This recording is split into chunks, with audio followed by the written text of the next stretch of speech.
The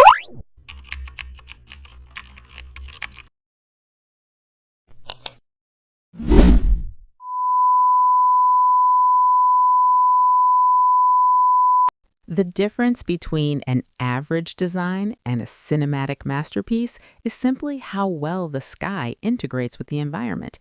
Today, how to explore photo bash, sky replacement, and blending.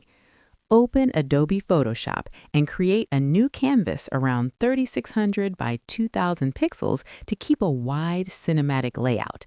Import your base landscape, such as mountains, a city skyline, or a desert environment, and place it across the canvas.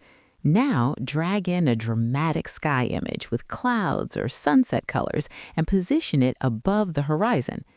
If the sky covers the foreground, add a layer mask to the sky layer and select a soft black